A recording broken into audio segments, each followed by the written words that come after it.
देखिए, ये निश्चित तौर पे है कि जो किया था कि 1 नेशन 1 टैक्स, लेकिन उसमें कितने 1000 पन्ने, मतलब जो भी सीए हैं या और है उनके लिए काम और बढ़ गया, जो व्यापारी उनके लिए काम बढ़ गया। तुम अपने काम की चिंता करो, उनके काम चिंता ना करो, वो सब पढ़े लिखे लोग हैं, सब काम कर रहे हैं अपने आप से। पढ़े लिखे उलझा दिया भाई, जो काम सरल करना था सरकार को, सरकार का काम। टैक्स प्रोसेस आम आदमी के लिए सरल हुआ है, अपने घर में बैठ के टैक्स भर दीजिए। सरकार ने जैसे नोटबंदी की थी उससे कोई हल नहीं निकला।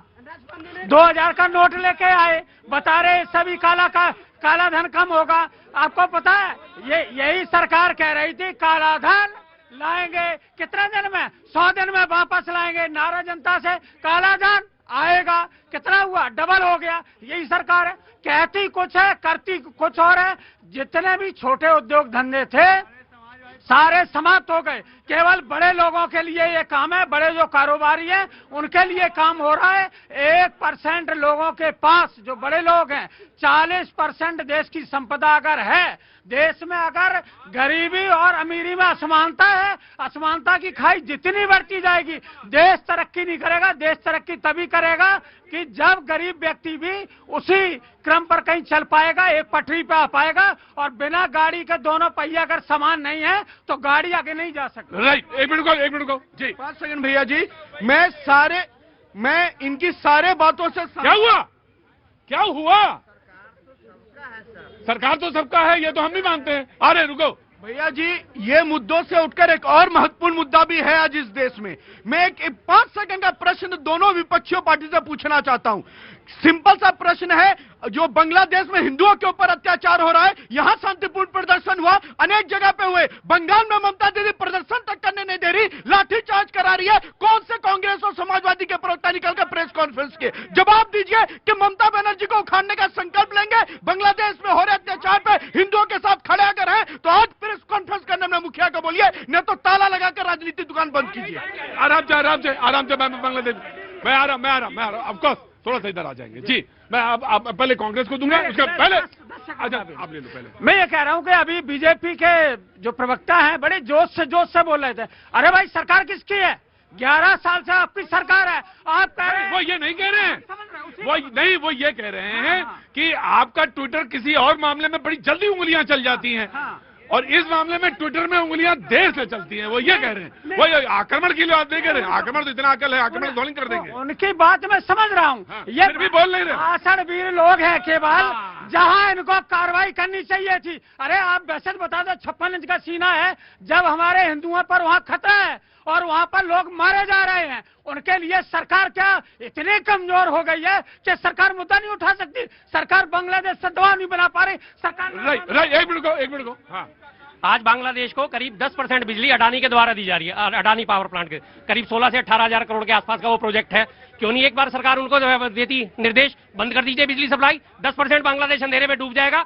दे पाएंगे निर्देश? ठीक है, अब आप इसका जवाब दिएगा। चलो, बिल्कुल। राहुल गांधी जी विदेश में गए, कम से कम बांग्लादेश का मुद्दा, हिंदुओं का मुद्दा उठा देते तो भारत की जनता खुश हो जाती।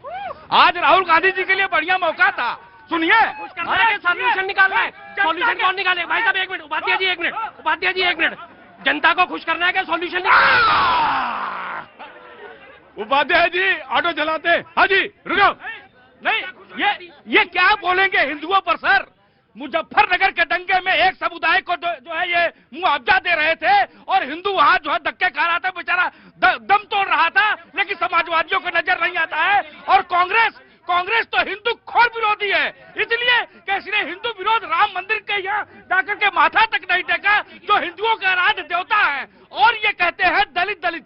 परसों 3 दिन पहले केरल में दलित की मौन मिर्चिंग करके हत्या कर दी गई। हिंदू समाज की एक भी पार्टी के ईडीए पीडीए जितने हैं, ये सब सोए हुए हैं, ये नहीं बोल पाएंगे।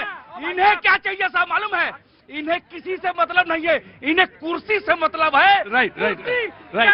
अब इन्होंने जब समुदायों की बात ही कर दी है तो जरा उस पर भी प्रकाश डाल दीजिए। 11 साल से अखलाक की लिंचिंग का जो मुकदमा चल रहा था, सरकार ने क्यों उसमें माना कि हम इस केस को वापस ले रहे हैं? आज जो गौतम बुद्ध नगर की जिला अदालत है उसने उसमें संज्ञान लेने से मना कर दिया, नहीं केस वापस नहीं होगा। क्यों आवाज नहीं उठाई इस बारे में? अंकिता भंडारी हत्याकांड हुआ है, आज जो वो कह रही है कि गट्टू जो है, गट्टू यानी कि दुष्यंत कुमार गौतम, राज्यसभा सांसद बीजेपी के, वो उसमें शामिल है। क्यों नहीं आवाज उठा रहे हैं? कौन सी मामले? कुलदीप सेंगर की जमानत हाईकोर्ट ने रद्द कर दी। हाई कोर्ट ने उन्हें बरी कर दिया, बेल पे छोड़ दिया है और उनकी सजा निलंबित कर दी है। क्यों आवाज नहीं निकलती कुलदीप सेंगर के खिलाफ? Right right. किसी भी अरे जबरदस्ती करा के बोल रहा हूं। प्रतीक जी, इस पूरी व्यवस्था के पीछे कोई भी ना तो कानून खराब होता है ना तो कोई प्रक्रिया खराब होती है। भाई देखो तुम्हें हम ये बोले भाई, ये बोल नहीं सर, ये बोले ना बोले, लेकिन मैं आपको जरूर बाहर कर दूंगा 2 मिनट के अंदर। चुपचाप खड़े रहिए, बैठे रहिए। हाँ जी। हमारे देश में ना तो कोई कानून खराब है ना तो कोई प्रक्रिया खराब है। डिपेंड ये करता है जवाबदेही जिनके ऊपर है, इन्फोर्समेंट या प्रवर्तन के ऊपर जिनकी जिम्मेदारी है ना, सरकार को चाहिए एक बार उनके कार्यों की समीक्षा होनी चाहिए। अगर कोई भी सबूतों के अभाव में बरी हो जा रहा है या प्रॉपर इन्वेस्टिगेशन के अभाव में और वो छूट जा रहा है, तो इसमें कहीं ना कहीं सरकार को बहुत तरीके से ध्यान देने की जरूरत है, तभी ये सारी चीजें कोर्ट में हम प्रोड्यूस करें। Right, taking your point. जी, आप हाथ उठा रहे थे, बोलिए। मैं साल का $48,000 अपनी कंट्री में भेजता हूँ to grow our GDP, to make my family happy. ठीक है, बट $48,000 साल में भेजते हैं आप, और वो इसलिए भेजते, थोड़ा हिंदी बोलेंगे तो हम आपका तर्जुमा भी वैसे कर दूंगा, इसलिए भेजते हैं कि हमारी देश की जीडीपी और इस देश की अर्थव्यवस्था में उसका एक योगदान है। मैं कंपाला में काम करता हूं और वहां से पैसे भेजता हूं, $48,000 साल भर में। जी। 2013 में मैं दुबई में था, उस समय कांग्रेस की सरकार थी और दुबई में मेरा जो ओनर था वो मेरा पासपोर्ट रख लिया था। जब मैं इंडियन एम्बेसी में गया था तो वहां मेरी कोई हेल्प नहीं हुई, ठीक है। बट जब 2021 में, उस समय नहीं 2022 में मैं बाली इंडोनेशिया में था, सेम प्रॉब्लम मेरे साथ हुई थी और बीजेपी की सरकार थी। मैं इंडियन एम्बेसी में गया था तो आधे घंटे के अंदर मेरा पासपोर्ट मुझे वापस मिला था। The credit goes to the BJP government. Okay, second thing, ये जो भाई साहब बोल रहे हैं ना कि ये ऐसा कर दिया वो ऐसा कर दिया, कांग्रेस में इन्होंने सही जगह बोला, 99% लोग अंगूठा छाप हैं। मैं आपको बताता हूं। फर्स्ट पॉइंट, पाकिस्तान से हम कट गए, बढ़ गए, हम खत्म हो गए, ठीक है। 93 सोल्जर को क्या कहते हैं, हमारी इंडियन आर्मी ने रखा था, इंदिरा गांधी ने उनको वापस भेजा और हमारा क्या लॉस हुआ आपको पता है। उसके बाद अफगानिस्तान कट गया। 3 दिन पहले क्या कहते हैं, I am also Hindu and I am talking about the my religion. 3 दिन पहले क्या कहते हैं, बांग्लादेश में क्या हुआ आप सबको पता है। तो आप मुझे ये बता दीजिए एज ए न्यूज एंकर कि हमारा नंबर कब आएगा, क्योंकि आज जो देश की हालत है 1947 के बाद में, उसमें तो कांग्रेस की देन है। बीजेपी ने क्या कहते हैं हिंदुओं के लिए बहुत कुछ किया and I feel make my proud कि हमें 500 साल के बाद में राम मंदिर मिला। Just study of mouth. कितनी बढ़िया बात है, कांग्रेस के राज में पढ़ लिख के विदेश जा रहे हैं। मेरा पासपोर्ट रख लिया, पासपोर्ट मिला होगा तभी तो बाली इंडोनेशिया गए होंगे, और उसके बाद कैसे गए, बिना पासपोर्ट गए थे बाली इंडोनेशिया? वेट, मैंने पढ़ाई की अपने पॉकेट से की, ठीक है। नहीं, मैंने आपको मौका दिया मैंने। Let him complete, young man है। Please let me complete boss. Okay, I am not a stupid, okay, I am a graduate. Okay, wait, मैंने पढ़ाई की अपने मेहनत से की, मेरे स्कूल के पैसे मेरी माँ ने दिए। वेट, जब मैंने पासपोर्ट बनवाया, wait boss, if you are a good speaker ना, make sure you are a good, ये नहीं, you are a good speaker, make sure you are a good listener. जब मैं पासपोर्ट बनवाया झारखंड में क्या कहते हैं कांग्रेस की सरकार थी, उन्होंने बोला 1000 पुलिस में जमा करो और 1000 एडवोकेट को दो, तब जाकर के तुम्हारा पासपोर्ट मिलेगा। बहरहाल ये बात नहीं है, बात दरअसल ये है कि मैं एक सोचता समझता व्यक्ति हूं और मेरे कुछ सवाल हैं इस देश में, और यकीनन मैंने तुम्हारे और कोई बात पे ध्यान नहीं दिया, मैंने सिर्फ उसी बात पे ऑपरेशनल फोर्स पे बात दिया कि तुम्हारी कुछ सवाल हैं और वो मूलभूत सवाल हैं, और उन मूलभूत सवाल पे मुझे कुछ बातें करनी है और उनसे मुझे जवाब चाहिए। जी, मैं ऑफकोर्स अभी छोड़ो, अरे भैया यहाँ लड़ाई नहीं है। अभी जनता के द्वारा जो वक्तव्य को रखा जा रहा था उसमें जो कांग्रेस पार्टी के प्रवक्ता के अपनी घमंड को दर्शा रहे थे, वही मैं कहना चाहता हूं, यही घमंड कांग्रेस को ले डुबाए। अरे खैरात में दिया था क्या, बपौती संपत्ति है देश क्या कांग्रेस का। इस घमंड को चकनाचूर देश की जनता ने किया कि कांग्रेस की बपौती संपत्ति भारत नहीं है। भारत का इतिहास, सनातन संस्कृति, महान योद्धा ऋषि वेद और भारत की धर्म की संस्था और भारत की जनता है। इस घमंड को चूर करके चकनाचूर करके रखा है। और एक बात कर रहा हूं, ये कांग्रेस बस ये भी जोड़ दिया करिए कि सभी धर्म और सभी संभाव पे बात बता रहा हूं भैया जी। ये भारत की ही जनता है जो कांग्रेस को आज अंडे पे सीमित करने जा रही है। ये अभी भी अगर नहीं सुधरे ना तो एक एनाकोंडा गायब हो रहा है और डायनासोर गायब हो रहा है, कांग्रेस भी गायब।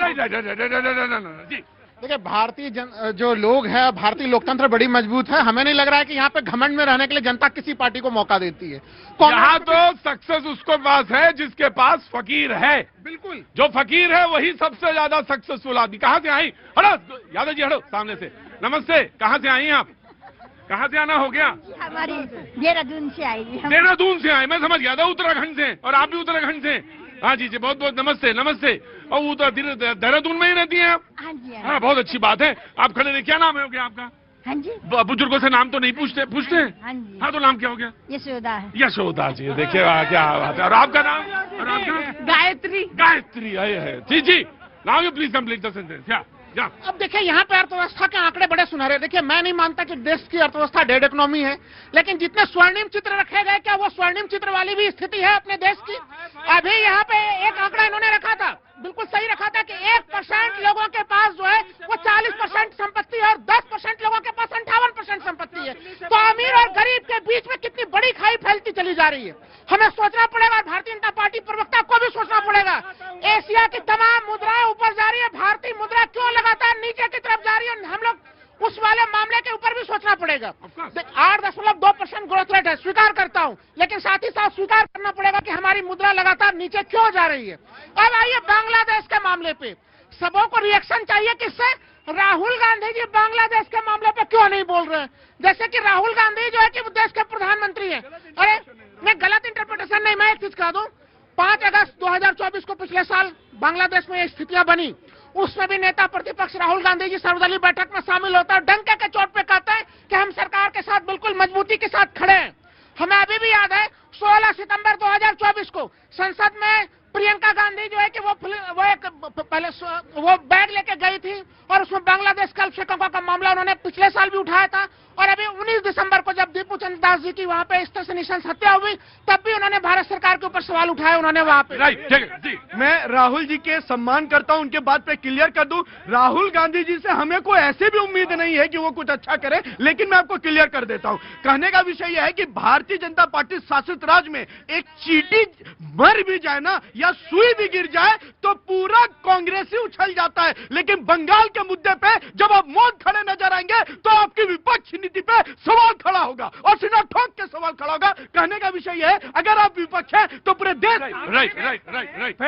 फिर ये भी बताइए, बहुत सुंदर आभा बता रहे, जैसे नहीं कि बाहर से कोई स्वर्ण मृग हो, अंदर से तो वही मारीच है, अंदर की काया सुधारनी पड़ेगी। आप अगर 2,25,000 करोड़ का कर्जा है देश पे, जो 55,000 करोड़ का था, आप लोग तो भाई कम्बल ओढ़ के घी पी रहे हो।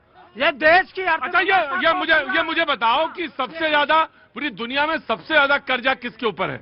देखिए, हमें दुनिया से नहीं मतलब, हमें